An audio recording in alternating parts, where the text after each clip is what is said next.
A Hora do Ungido, com o pastor Paulo Messias. Olá, meus amados irmãos e irmãs, a quem vos cumprimento com a graça e com a paz do Senhor Jesus.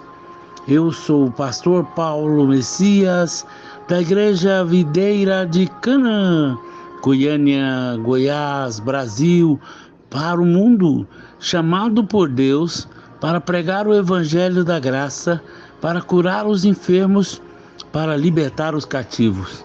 Mas antes de orar com você, eu gostaria de compartilhar uma palavra de Deus. A fé recebe e a perseverança mantém. Preste atenção, filho. A fé recebe e a perseverança mantém. Muitos falham não por falta de fé, mas de perseverança. Não podemos desistir. Uma partida de futebol tem 2 tempos de 45 minutos, num total de 90. Você pode ter fracassado no primeiro tempo, mas Deus fará algo novo no segundo tempo, se você continuar jogando com fé. É emocionalmente ver uma virada. Ninguém esquece uma virada, principalmente se ela for histórica. Deus realiza viradas históricas em nossa vida.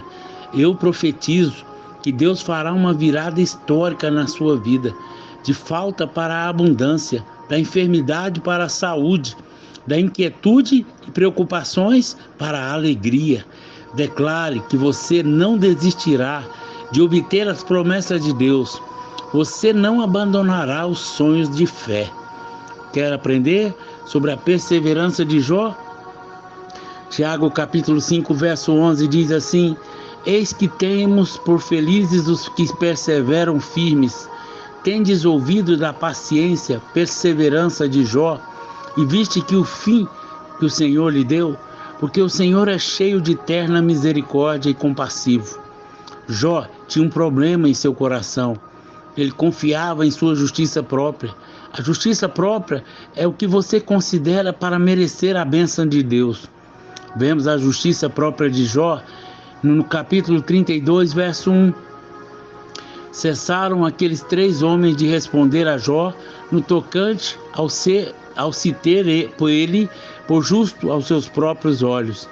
Então se acendeu a ira de Eliú, porque esse pretendia ser mais justo do que Deus. A justiça própria nega a justiça que vem pela fé na justiça de Cristo. Em vez de confiar na obra de Cristo, passamos a confiar em nossa obra. Em outras palavras, passamos a achar que merecemos ou não merecemos. Jó sofreu algo que o diabo havia feito, mas ele culpou a Deus. Ele não tinha o entendimento do que estava ocorrendo. Não era Deus que estava destruindo seus bens e matando seus familiares. Era o diabo. Quando você atribui a obra do diabo a Deus, você se enche de muitas razões contra Deus. Jó declarou sobre Deus, Jó capítulo 19, verso 8: o meu caminho ele fechou, e não posso passar. Nas minhas veredas pôs trevas, da minha honra me despojou, e tirou-me da cabeça a coroa. Arruinou-me todos os meus lados, e eu me vou. Arrancou-me a esperança como uma árvore. Mas era o diabo, e não Deus, quem causou a destruição. Em Jó capítulo 1, verso 10, acaso não cercaste com sebe, ou seja, com cerca a ele, a sua casa e tudo quanto tem? A obra das suas mãos abençoastes, e os seus bens se multiplicaram na terra? Estende, porém, a mão e toca-lhe em tudo que tem, e verás se não blasfema contra ti na tua face. Disse o Senhor a Satanás: eis que tudo quanto ele tem está em teu poder. Somente contra ele não estenda as mãos. E Satanás saiu da presença do Senhor. Depois de perder tudo, Jó não pecou.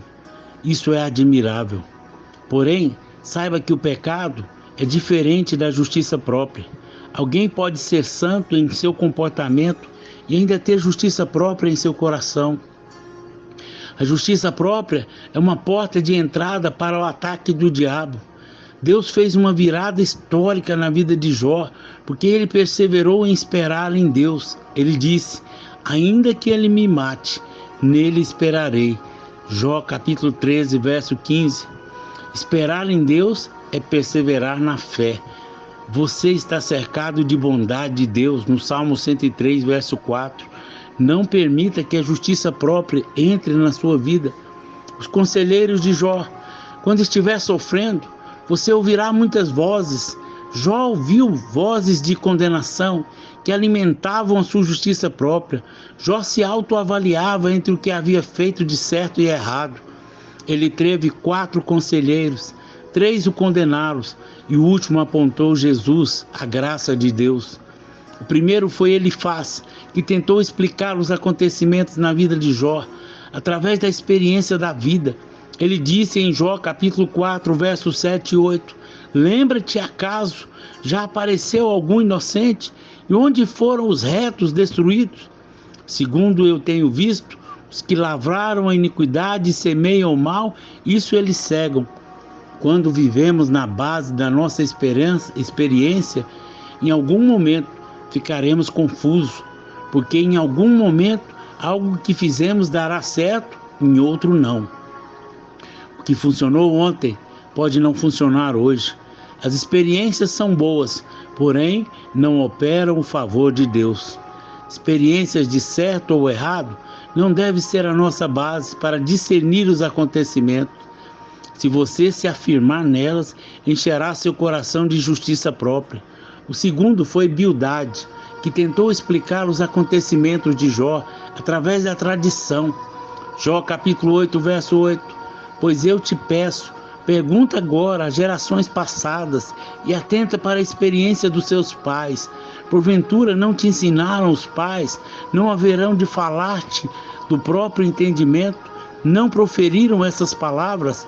Pode o papiro crescer sem lodo, ou a viça, o junco sem água? Bildade dizia, olha o que seus pais falaram, o papiro, o sofrimento de Jó, não cresce sem o lodo, o pecado. É triste quando avaliamos as coisas de ponto de vista natural, da tradição dos homens. Jesus repreendeu o diabo que falava por Pedro, dizendo, você só pensa nas coisas dos homens. Existem muitas frases de efeito que não são bíblicas. O terceiro foi Zofar, que tentara explicar a situação de Jó pela moralidade e legalismo.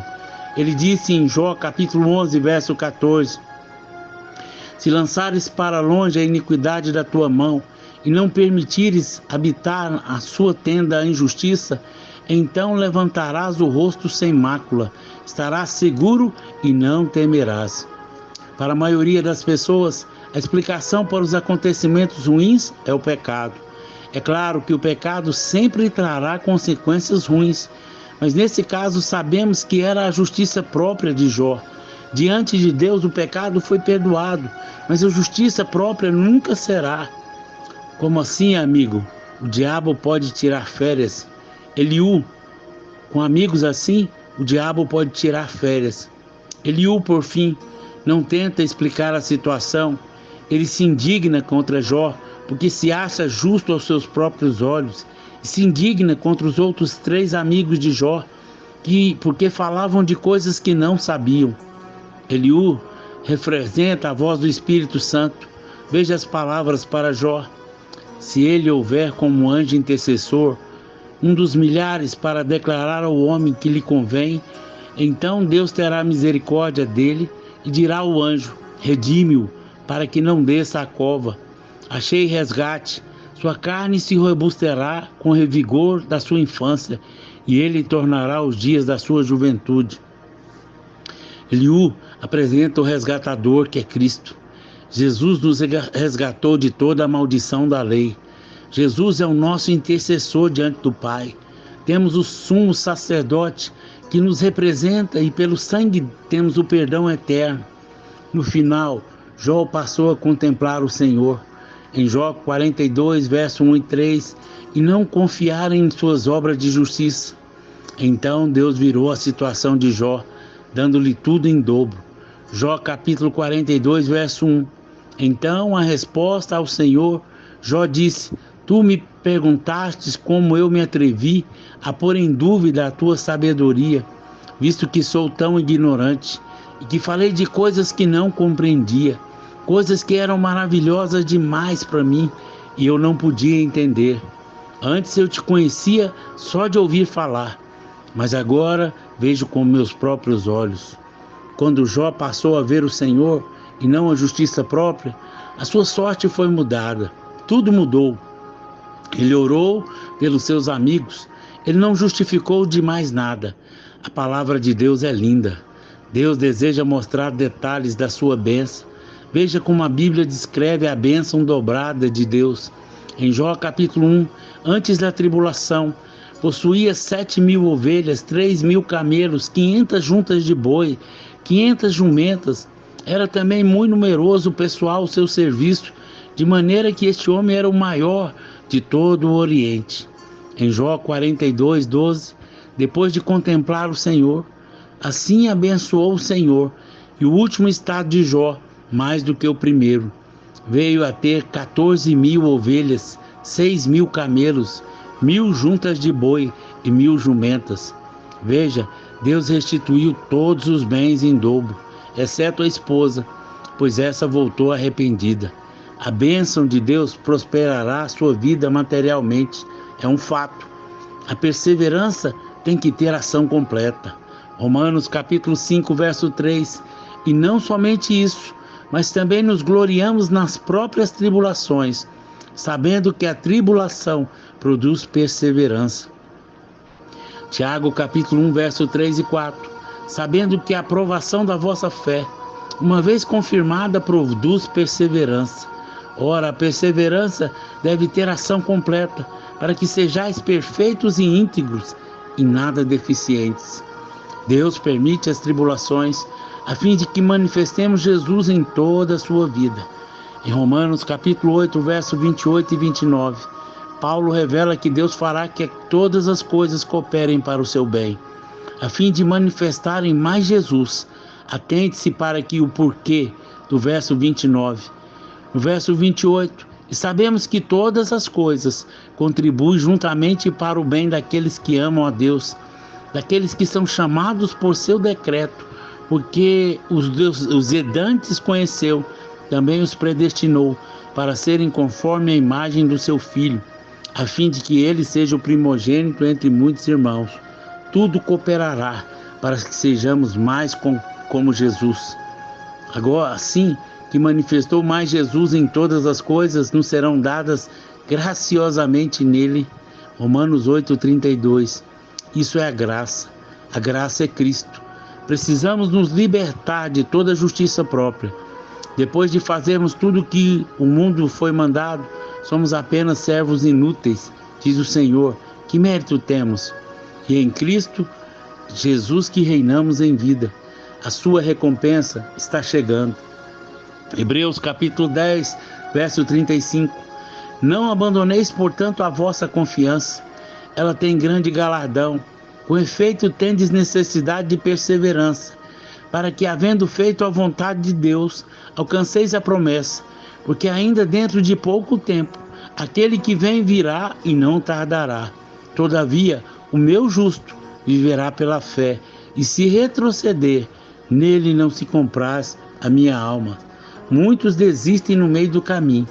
Se você chegou ao meio, não desista. Será a mesma distância para continuar ou voltar. Todavia, a diferença será enorme em sua recompensa. Existe uma prova de fé no meio da circunstância. O barco dos discípulos estavam no meio do mar, quando não pensaram em desistir. Não abandone a sua confiança. Significa não abandone a sua confissão. Não fale em vitória no domingo e derrota na segunda. Não fale em morte. O diabo programou todas as línguas da terra, a expressão de morte. Como eu estou morrendo de fome. Se você ainda não adianta, morrendo, ainda não adianta comer, somente pessoas saudáveis comem. Em vez disso, fale de vida, de paz, de alegria no reino de Deus. Veja Jesus e não a sua justiça própria. Atraia o favor, louvando a justiça de Cristo, o amor do Pai e a perseverança do Espírito em sua vida. Em nome de Jesus, eu declaro que nesses dias Deus virará o jogo em sua vida. Apenas descanse na justiça que vem da fé em Cristo Jesus. Amém, amém e amém. Meu amado irmão, minha amada irmã, você que foi abençoado com essa mensagem, comente aí no nosso canal, nos ajude a divulgar para que mais pessoas recebam fé e continuem e perseverantes. Se você foi abençoado e deseja ser um semeador do nosso ministério, aí tem um número do Pix e você pode fazer uma oferta generosa. Eu creio que Deus vai multiplicar a sua sementeira e você terá uma colheita extraordinária em nome de Jesus. Amém, amém e amém.